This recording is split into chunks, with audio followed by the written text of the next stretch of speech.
sa inyong wiring. Apa. Papalatag ng wire. Apa.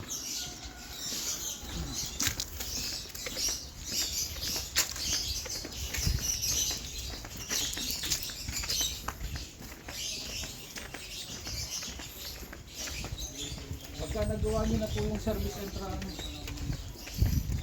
mag-follow up po kayo sa Meralco. Mag-request for another inspection po ulit. Sige pa. Kasi Apa. itong pinunta ko ngayon, inspection po ito nung lalagyan ng metro dapat, wala pa pala. Apa. Yung guide ninyo sir, ito po. Bibigyan ko po kayo ng panibago. Sige pa. Para hindi pa ulit-ulit at para hindi magkamali. Ganito rin po ba yung iniyon ko? Apa. Yan, ganyan pa.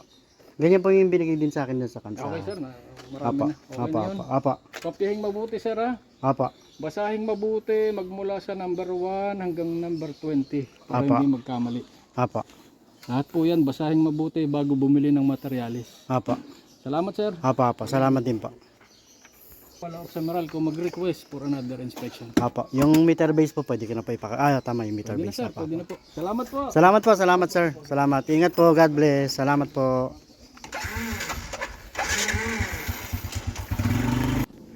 Good day po sa atin mga Kabaraka family. Ngayon po meron po tayong good news kasi na-approve na po ulit tayo na-approve na po tayo ng Meralco.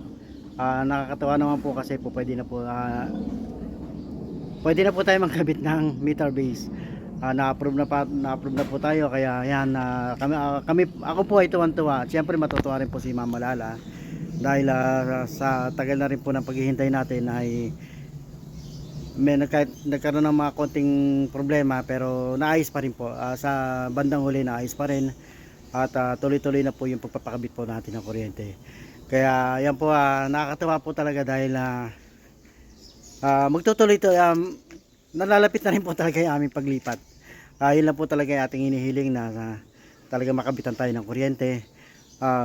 Simula po dun sa dulo kasi yung pagkakabitan ng ating meter base, medyo malayo nga po talaga yung medyo malayo lang po talaga yung mga pagkakabitan ng meter base natin. Simula sa bahay lalakad pa tayo ng medyo malayo pero ayos lang naman po. Ang importante makabitan tayo ng kuryente kasi talagang requirement na nila na ang ating mga metro ay halos ilabas na sa kalsada. Kaya yung mga nakikita natin dati na mga bahay na nasa tapat ng bahay nila yung kontador, hindi po tayo naiinggit doon dahil darating daw po yung panahon na maaaring ilabas din nila yung kanilang kontador. Magkakaroon po ng kumbaga sa poste na mismo ng Meralco ilalagay yung kanilang mga metro. Ayan, tulad po nito, ito po yung ating pinagawang poste. Dito po tayong papakabit ng ating meter base.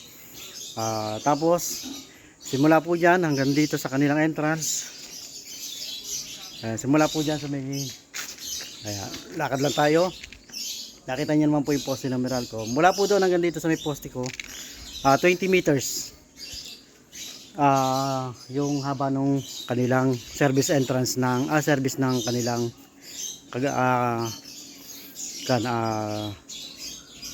kawad.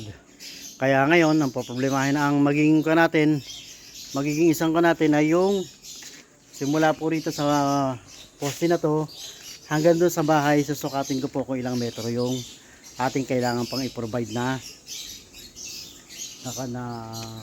kawad hanggang po makarating po doon sa ating bahay. Kaya yan po tayo po magsusukat muna para malaman natin kung ilang yan. Wait lang ang gagawin po natin sukat tayo 5 meters. Ayan. Simula po dyan 5 meters. Ayan, 5 meters. So ayan, tatandaan natin. Ayan. Ubusin natin sinelas natin dala. Ayan, pwede na yan. Another 5 meters.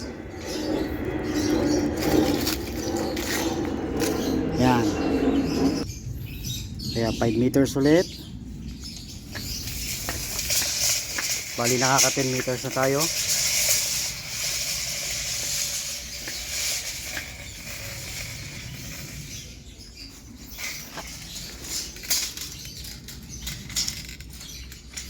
15. Yan. Tandaan na natin yung mangga.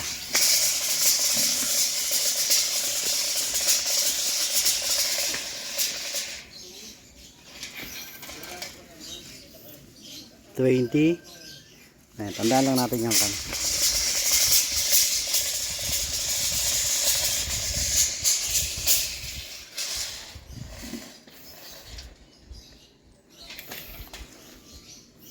$25.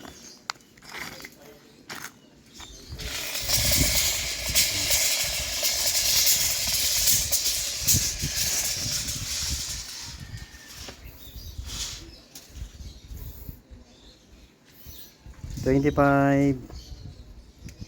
Kasi ito na yung ating poste. Simula rito. Ayan.